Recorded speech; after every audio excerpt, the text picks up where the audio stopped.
اعوذ باللہ من الشیطان الرجیم بسم اللہ الرحمن الرحیم واعتصموا بحبل اللہ جمیعا ولا تفرقوا قال النبی صلی اللہ علیہ وسلم المسلم اخو المسلم ولا يقتله ولا يغتابه ولا يظلمه ولا يحرمه ولا يخذله۔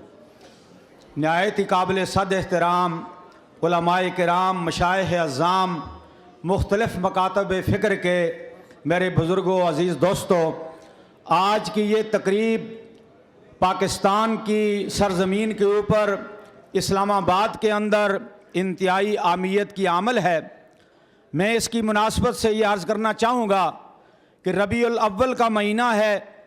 اس مہینے کے اندر دو جہاں کے سردار اس دنیا کے اندر تشریف لائے۔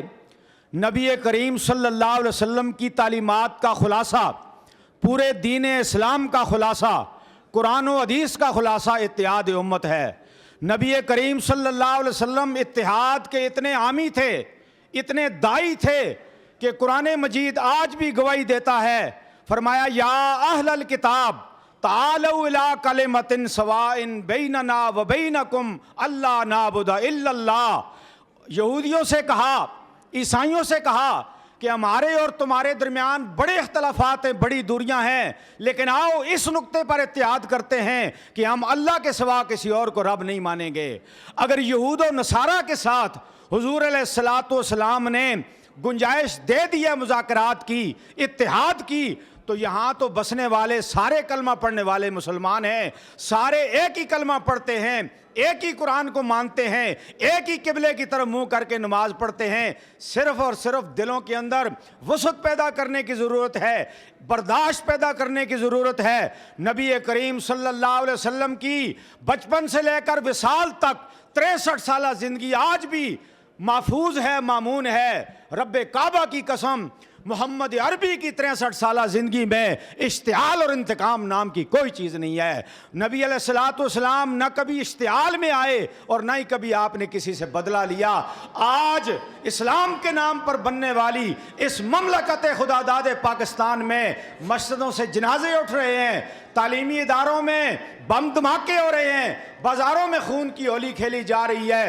میرے دوستو، اسلام کے نام پر بننے والے ملک میں ہماری عبادت گاہیں محفوظ نہیں ہیں۔ بھارت کے اندر، ہمارے امریکہ کے اندر، مغربی ممالک میں ہماری عبادت گاہیں محفوظ ہیں، تعلیمی ادارے محفوظ ہیں، بازار محفوظ ہیں، لیکن ہمارا ملک پاکستان بدامنی کا شکار ہے، اور اس کی بنیادی وجہ فرقہ واریت ہے۔ اور اس امت مسلمہ کے زوال کے دو بڑے اسباب ہیں، تعلیمات اسلامی سے دوری اور دوسرا اختلاف امت۔ آج علماء کو سر جوڑ کے بیٹھنا ہوگا، قرآن و سنت کی طرف آنا ہوگا، لوگوں کے دلوں سے نفرت اور اشتعال کی آگ کو نکال کر ان کو کلمے اور ختم نبوت کے جھنڈے کے نیچے ایک کرنا ہوگا۔ 1974 کے اندر جب تاریخ ختم نبوت چلی، اسی سٹیج پہ دیوبندی تھا، اسی سٹیج پہ بریلوی تھا، اسی سٹیج پہ اہل حدیث تھا، اسی سٹیج پہ اہل تشیع تھے۔